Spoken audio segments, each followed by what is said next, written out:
నమస్తే, welcome to Telugu రాజ్యం. ఈరోజు మనతో పాటు ఉన్నారు సీనియర్ జర్నలిస్ట్ భరద్వాజ్ గారు. వారితో మాట్లాడేద్దాం.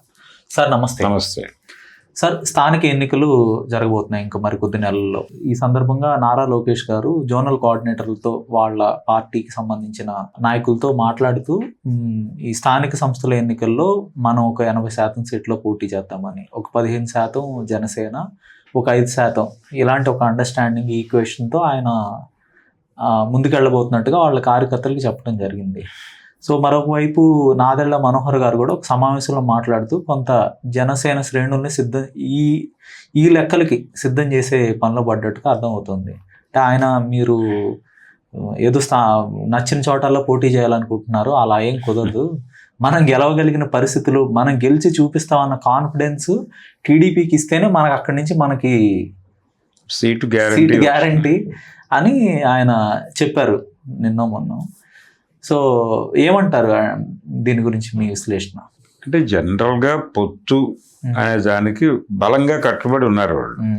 అంతే తప్ప పార్టీని పెంచుకోవాలి అనేటువంటి మోటివేషన్లో ఉన్నట్టుగా కనిపించడం లేదు. అప్పుడప్పుడు చిన్న చిన్న మెరుపులు మెరిపిస్తున్నారు కానీ, అంటే రీసెంట్గా మేము రాయలసీమకు విస్తరిస్తున్నాము అని చెప్పి నాగబాబు గారు ఫర్దర్గా మేము చాలా సీట్లు అడగబోతున్నాం అసెంబ్లీకి సంబంధించి అన్న ఇండికేషన్ ఇచ్చారు. కానీ మళ్ళీ ఒకసారి గ్రాఫ్ ఇలాంటి మాటలతో జారుతుంది.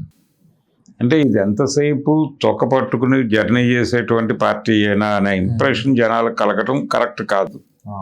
అంటే ఒక ప్రోగ్రామ్ ఉండాలి. పార్టీ అన్న తర్వాత ఒక స్టాండు, ఒక పద్ధతి ఉండాలి. ఆయనేమో రాజకీయాల కంటే ఫిలాసఫీ ఎక్కువ మాట్లాడతాడు పవన్ కళ్యాణ్ గారు. అలాగే ఆయన ప్రజలకి అందని విషయాలు చాలా మాట్లాడతాడు. ప్రజలకు అందని విషయాలు, అవసరం లేని విషయాలు, పరస్పర విరుద్ధమైన ఆయన మాటలు ఆయన ఖండించుకునే మాటలు కూడా మాట్లాడతాడు. అంటే మీకంటే నేను ఉన్నతం స్థాయికి చెందిన వాడిని అనే విషయం వాళ్ళకి నిరంతరం అర్థం చేయించే ప్రయత్నం ఏదో జరుగుతుంది. అంటే వీళ్ళ దగ్గర నుంచి ఫీడ్బ్యాక్ తీసుకోవటం అనేటువంటిది, అంటే కింది నుంచి అభిప్రాయాలు తీసుకుని మనం నడవాలి అన్నట్టుగా ఉండదు. నేను ఎక్కడో ఉన్నాను, మీరు అక్కడ లేరు, మీరు రావటం లేదు, మీరు నా మీద దాడి జరిగితే గొడవ చేయట్లేదు అని వారు మళ్ళీ వీళ్ళు సొంత నిర్ణయం తీసుకుని ఏదైనా చేస్తే మళ్ళీ ఒక క్లాస్ ఉంటుంది. ఇలా టోటల్గా తన కంట్రోలు, ఇవన్నీ విపరీతమైనటువంటి వ్యవహారాలు నడుస్తున్నాయి అక్కడ. తెలుగుదేశం పార్టీలో కూడా ఇలాగే ఉంటుంది పరిస్థితి. కాకపోతే కొంచెం అవుట్ స్పోకెన్ జనాలకు అక్కడ స్పేస్ దొరుకుతుంది. ఏదో పద్ధతిలో తమ సొంత పనుల గురించి మాట్లాడుకోవడానికి అవకాశం ఉంటుంది.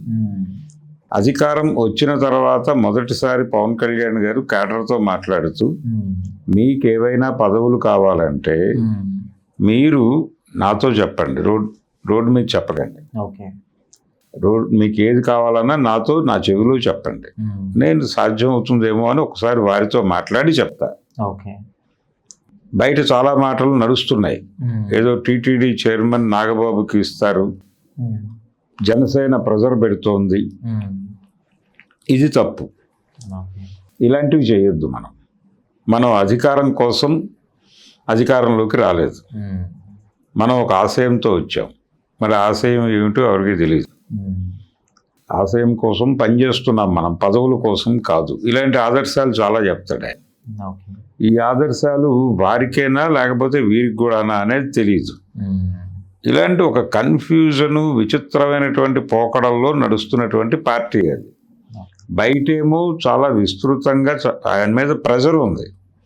మీరు ఇంకొంచెం అగ్రెసివ్గా ఉండొచ్చు, మరీ అంత సబ్మిసివ్గా ఉండవసరం లేదు. మీరు బయట వాళ్ళ మీద ఏ లెవెల్లో అరుస్తున్నారో అదే పద్ధతిలో అక్కడ కూడా మాట్లాడచ్చు.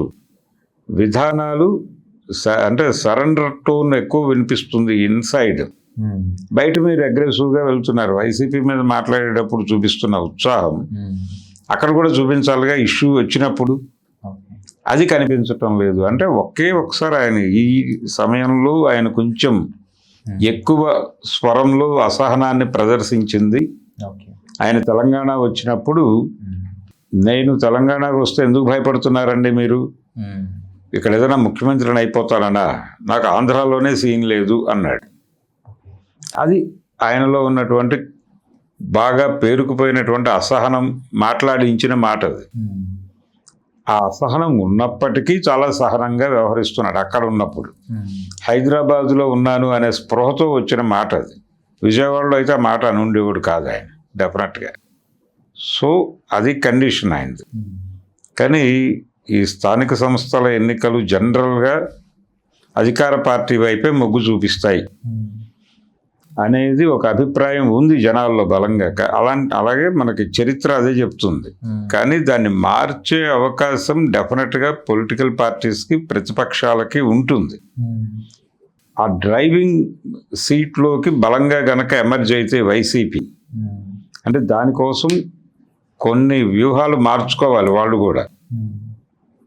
అంటే కన్స్ట్రక్టివ్ అపోజిషన్గా మారాలి. మారి విస్తృతమైన జనాల్ని ఆకట్టుకునేటువంటి కొన్ని కార్యక్రమాలు చేయాలి. ఉదాహరణకి మొన్న ముద్రగడ ఇన్సిడెంట్ జరిగింది. ముద్రగడ అంత్యక్రియలు జరిగినప్పుడు ఇంకొంచెం బ్రాడర్గా వ్యవహరించి ఉండొచ్చు. ముద్రగడ గారు చెప్పాడు ఆయన తన వీలునామాలో ఆ అమ్మాయిని అలౌ చేయొద్దు అని చెప్పిన మాట వాస్తవమే. ప్రభుత్వ అధికార లాంఛనాలు తిరస్కరించమని చెప్పిన మాట కూడా అంతే వాస్తవం. అయితే ఇక్కడ వ్యవహరించవలసిన తీరేంటి? ఆయన అంత్యక్రియలు జరిగేటప్పుడు జగన్మోహన్ రెడ్డి గారు చెప్పాలి, ఆ అమ్మాయిని అలౌ చేద్దాం, వారు వద్దన్నప్పటికీ కూతురై అలౌ చేయండి, వచ్చి చూసి వెళ్ళిపోతుంది, ఆ స్పేస్ ఇవ్వండి, ఎవరూ మాట్లాడద్దు, ఏమీ చేయొద్దు.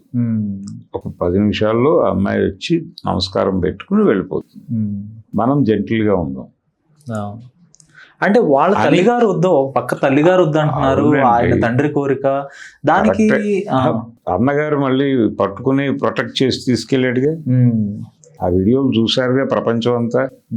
మీరెందుకు చెడవ్వాలి ప్రపంచానికి? వారు అన్నగారు ప్రొటెక్ట్ చేశారని తెలుగుదేశం వారు ఆ వీడియోని వేస్తున్నారుగా బయట.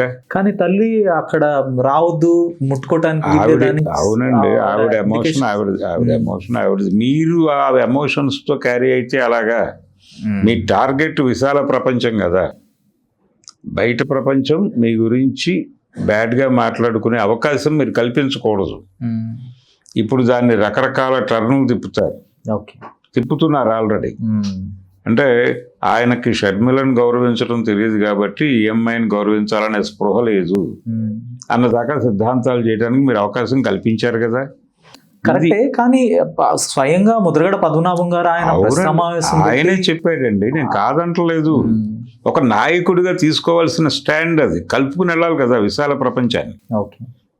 రిజిడ్గా ఉండకూడదు కొన్ని విషయాల్లో. అలాగే ఇప్పుడు అంబటి రాంబాబు గారు ఉన్నాడు, ఆయన వాళ్ళని మ్యాన్ హ్యాండిల్ చేశాడు, ఒక రకంగా నెట్టేసాడు అవుతుంది పోలీసులు. అంటే వాళ్ళు అక్కడ అధికార లాంఛనాలతో ఆ బ్యాండ్ అవి పెడతారు. దాన్ని ఆయన ఎందుకు వద్దన్నాడో దాన్ని అక్కడ చెప్పు ఉండాల్సింది. ఎందుకు వద్దన్నాడు? ఆయన ప్రభుత్వం ఆయన కోరికల మేరకు ఏ రోజున ఈ ప్రభుత్వం పనిచేయలేదు, అందుకని వద్దన్నాడు.